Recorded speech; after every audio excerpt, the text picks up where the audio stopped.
Yes, reka twongere tubahe ikaze bakunzi ba Kigali Real News, tuzirikana bikomeye abajize jenoside yakorewe abatutsi mu 1994. Intero ibimwe ntibizongere kubaho ukundi. Inzangano, urwangano ndetse n'amacakubiri n'ingengabitekerezo ya jenoside birimbuke, bigende buheri.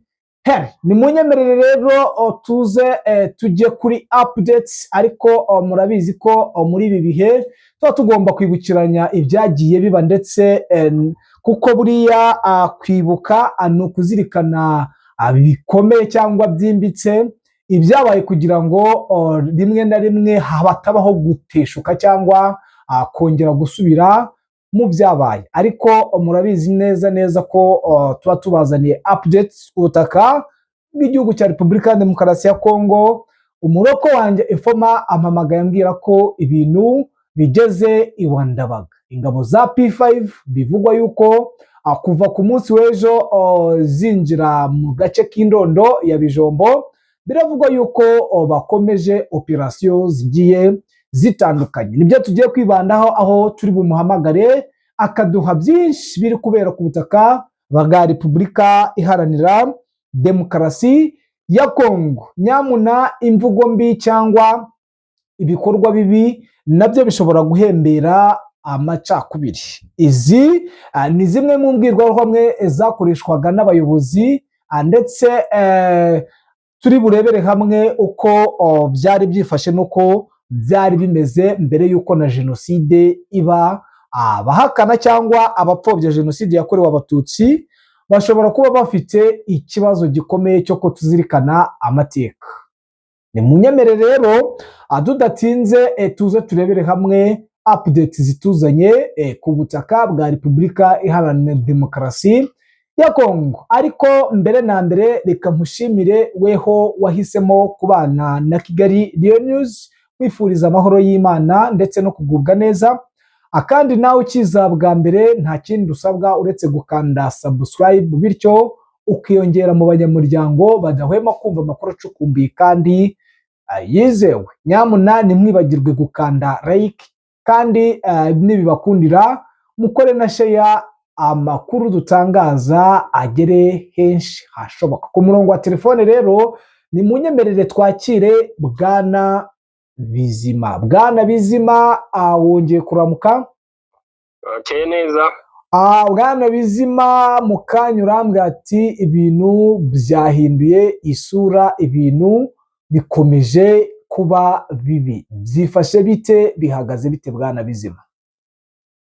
Kaduse naho duhera muri Karehe, aho ubona ko operasiyo zikomeje cyane mu bihe bitandukanye ndetse no mu bice bitandukanye. Ubwo ubona ko M23 ikomeje gusa naho ikomeza imbere imirwano ku buryo butangaje ndetse bunakomeye, aho irimo kwinjira mu bice byinshi, ndetse ubona ko mu bihe bikeya cyane ishobora kuba yisanze neza mu bice byinshi bya Warikare cyane, ikintu kitakekwaga na benshi bijyanye n'uburyo kibona ko FARDC yari yarakize imbaraga nyinshi muri ibi bice cyane. N'ubu ubona ko igihatana, ariko operasiyo zayibanye yanga cyane bijyanye no kubona ko M23 yahinduye ibintu cyane. Ubu mu gace ka Karehe hari akise ya Bunyakiri, harasiwe drone ebyiri za FARDC ku gitondo cy'uyu munsi mu rukerera rushyira saa 10 z'igitondo.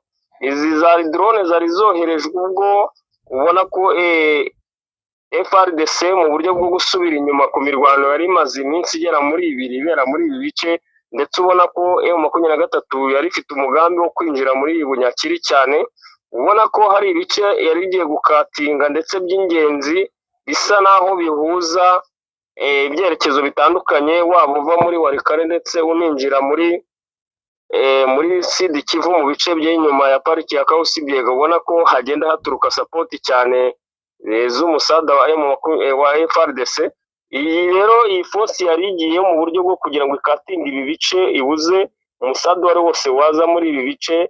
Habaho kwitabaza drone rero zihageze mu masaha y'iki gitondo, M23 ibasha kuzishyira hasi zombi, ndetse bisa naho bigora koalisiyo cyane, yari isa naho yiringiye ko igiye kurengerwa n'izi drone kuko zari zije nk'umusada, ariko byanze bibaye ngombwa ko iraswa bikomeye cyane kuko itari yiteze ko iki gikorwa gishobora gufiyaringa. Rero ni agace ubona ko habayemo imirwano ikomeye, ndetse koalisiyo yabaye nk'aho ihatakarije, ndetse nyuma yo kurasirwa drone iba ngombwa ko yitabaza ko haboneka umusada w'ingabo zigera mu 3,000 biza gufunga uduce tugera muri 3 dutandukanye, kuko ubona ko iyi koalisiyo yahise ikora igikorwa gisa naho ari cyo cya nyuma cyo kwitabara mu buryo bwo kwiyambura impuzankano, ikivanga hamwe n'abasivili bahungaga, ariko biza kuba ngombwa ko M23 nabyo ibifunga, ndetse ibibafungira abaturage mu bice bitandukanye mu buryo bwo kugira ngo umwanzi atabasha gusa naho abacika, ndetse biba ngombwa ko ubu harimo abagiye bafatirwa mu baturage bahungaga, ndetse bamwe bagiye basubizwa mu byabo mu bice M23 yari imaze gusa naho igenzura.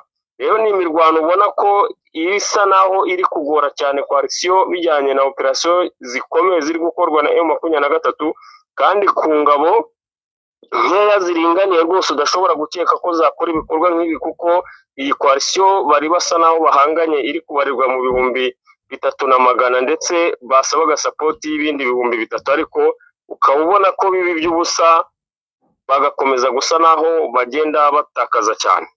Yes, Bwana Bizima, mbere yuko utujyana ku ndondo uranyemerera tuba tugira ngo twibukiranye amateka.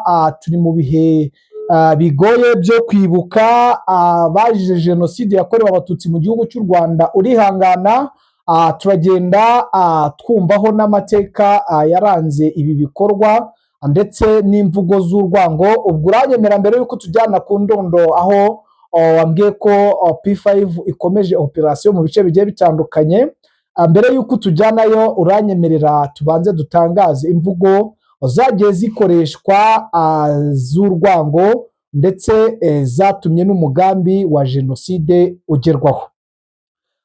Rero bakunzi ba Kigali Lion News, muranyihanganira, turagenda tuvanga tureba uko ibintu biba bihagaze, aho tugiye kureba ibya mbere ya jenoside, imvugo zagiye zikoreshwa zitaboneye mbere ya jenoside yakorewe abatutsi no mu gihe yari irimo kuba. Abanyapolitike b'icyo gihe baranzwe n'imvugo z'urwango zishishikariza abahutu kwica abatutsi, aho byatumye abatutsi barenga miliyoni bahitanwa na jenoside. Izi mbwirwaruhamwe z'urwango zabaye umusingi n'intangiriro ikomeye n'amateka mabi igihugu cyanyuzemo. Uyu ni Gerigwari Kayibanda. Kayibanda Gerigwari yabaye perezida w'u Rwanda hagati y'1961 kugeza muri 1973, ahirikwa ku butegetsi na Habyarimana. Bari inshuti magara, dore ko yari yaranamubyariye umwana muri batisimu. Urugero ni nka tariki ya 11 Mata 1964, ubwo yagize ati: nubwo bitashoboka ariko dufate ko inyenzi zifashe Kigali byaba imperuka yihuse y'abatutsi. Habyarimana Juvenali nawe dore uko yabivuze.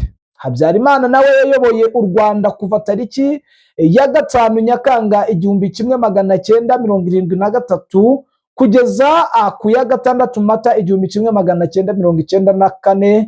Nawe yagiye akoresha imvugo zibiba urwango n'ivangura mu Banyarwanda. Ahagana mu 1990, mu gihe impunzi z'Abanyarwanda zari nyinshi mu bihugu byo hirya no hino mu karere, yavuze ko bidashoboka ko zigaruka mu gihugu kuko cyamaze kuzura. Yavuze ko u Rwanda ari nk'ikirahure cyuzuye, wongeyemo amazi ayarimo yameneka. izi mpunzi zari zigizwe n'abatutsi bahunze mu myaka yo muri 1959 na 1961 n'63 no muri 73, asaba ko ibihugu bizishaka byazakira bikaziha ubwenegihugu. Niyo mpamvu Bwana Bizima nari nkomoje wenda kuri izi mvugo z'urwango, ndetse binavugwa ko leta mbere y'uko tujya aho mu Ndondo no mu Minembwe, leta y'u Burundi na leta y'i Kinshasa bakomeje gusa nk'aho bari kunoza umugambi twakwita ko ari uwo kuba bakuraho iriya zone ya Minembwe. Bwana Bizima rero, urampa amakuru, wampaye amakuru mbwira yuko n'ubundi bisa nk'aho ari umugambi usa nk'uwateguwe. Bwana Bizima, kugeza ubu ibintu byifashe bite muri iyo zone? Yego, nk'ubu muri aka gace ka Kabunambo amakuru yari ahari nuko koalisiyo ndetse ubona ko bitandukanye ni operasiyo yajyaga ikora, kuko irimo uruvange rw'ingabo zitandukanye ndetse n'abacancuro bageze nabo mu moko agera muri 3. Aba ni abari bafite umugambi ukomeye cyane, kuko nyuma yo kubona ko bakomeza guhangana na M23 iri muri ibi bice bya Sange ndetse no mu duce tw'aya maaxi abaturage bahunzemo ya Kanga na Rugenje, Kabere na Mubere. Utu ni uduce twavuyemo abaturage ariko mu buryo bugoye cyane, kuko habayeho gusa naho habaye guhangana gukomeye ku ruhande rwa M23. yari ifite amakuru ko bashaka gukatinga iki giturage cyose ndetse ntihagire n'umwe ubasha kuvamo, kandi intego y'iyi koalisiyo ni uko abo baturage bose bari kubasiga ubuzima. Byabaye ngombwa ko M23 ikoresha imbaraga zikomeye cyane, ikoresha stirari ku rwego rwo hejuru, isheringa mu bice bitandukanye birimo koalisiyo yari igizwe n'ingabo nyinshi cyane ku buryo burenze. Kandi ibi bice n'ubundi bimaze igihe koalisiyo hategura operasiyo, kuko ni ibice byongerwagamo ingabo ku munsi ku wundi. Rero iyi operasiyo yari nka simusiga ku buryo bwo kusa naho bananiza M23. Hari umugambi wo kwica abaturage ndetse bagasa naho babahahamuye ndetse bakanabaca intege, kuko ubona ko ibyo babasa naho barwanirira n'ubundi, kuko bazi ko akenshi ari abaturage cyari kuba kitakigezweho. Babashije gusa naho bigarurira ko iki giturage gisa n'igihungira mu bice bya Sange za axe ya Kigoma, Kihinga na Karengera. Aha ni ahantu abaturage babaye nk'abakusanyirizwa mu buryo bwo kugira ngo bahabwe ubwirinzi bukomeye ndetse butekanye ku ruhande rwa M23. Nyuma y'iki gikorwa rero operasiyo yakomeje, ariko byabereye koalisiyo uruva gusenya, kuko bakimara kubona ko habayeho gutekana ku ruhande rwa M23 nta muturage wahutarizwa muri izi axe bari bavuyemo, habayemo imirwano ikomeye ku buryo koalisiyo ubu ngubu rwose ku gicamunsi cy'uwo munsi dushobora kuza kumva amakuru mashya y'icyerekezo igezemo bijyanye n'umuvuduko M23 ifite iri kurasamo. Iyi koalisiyo yari yaje ari simusiga, ubona ko yari ku mugambi mubi cyane, ariko bitabashije gusa naho biha igisubizo. Aha rero ni ibice ubona ko byari bisa naho birimo ingabo za koalisiyo zirobanuye, ndetse mbese wari umugambi ukomeye cyane yuko iki cyari kuba ari igitero cyabo cy'iteka ku ntego bari bafite ndetse n'ubugenzuzi babikoranye, ariko bitabashijwe kugerwaho. Mu bice bya Ndondo rero, aho izi ngabo zigwiriye cyane P5, ndetse ubona ko mu minsi itambutse n'ubundi urugamba rwawe rukomeye cyane muri ibi bice, aho ubona ko M23 na Twirwaneho bakomeje kumera nabi iyi koalisiyo n'ubundi cyane, ubona ko yari igiye gutanga ngo ibisubizo bishya, kuko hari harimo ingabo zitwa ko zitereninze neza kandi zifite n'umugambi ukomeye ku masezerano bahanye na FRDC ndetse n'igisirikare cy'u Burundi, yuko hari icyo bashaka kugeraho mu buryo bwo kwigarurira iyi Minembwe, ubundi nabo bakabona intego zabo zo kuzabasha kujya bagaba ibitero mu gihugu cyabo baturutsemo ngo cy'u Rwanda biboroheye cyane, bafite icyerekezo cyaho tere yabo y'aho bagenzurira ibikorwa byabo bwite ku masezerano ubona ko bafitanye na FARDC ariko bitari buze kubahira, kuko ubu tuvugana muri iyi force yari yaje muri ibi bice ku mubare wayo w'ingabo yari ifite imaze kugenda itakaza nk'abasirikare benshi cyane, kuko ubona ko ba komanda bayo bakora ibishoboka byose kugira ngo babashe gusa naho bajya mu mirwano aho rukotanira cyane bikomeye, kugira ngo babashe gusa naho batereninga izi ngabo, kuko harimo benshi batamenyereye imirwano ari ubwa mbere bayigezemo. Rero ukabona ko byanze bikunze bijyanye n'uko bari kumwe na coalition zimenyereye operation zo muri ibi bice, bashobora kuzabigiriramo ibyago bikomeye byo gutakaza cyane, bijyanye n'uko ubona ko iyi coalition n'ubusanzwe ifite uburyo irwanamo hano, ndetse iyo bikomeye bamwe usanga bagenda basa naho batererana abandi. Byagiye bibaho cyane ku ngabo za Tanzania ndetse n'izangora muri ibi bice, ubwo zagiye zihura n'ibibazo byo gutakaza cyane bitewe no kubahana ku ruhande rwa FARDC. Yes, bwana Bizima, rero ndagira ngo uduhe izindi update wenda waba wibagiwe twibagiwe kukubazaho.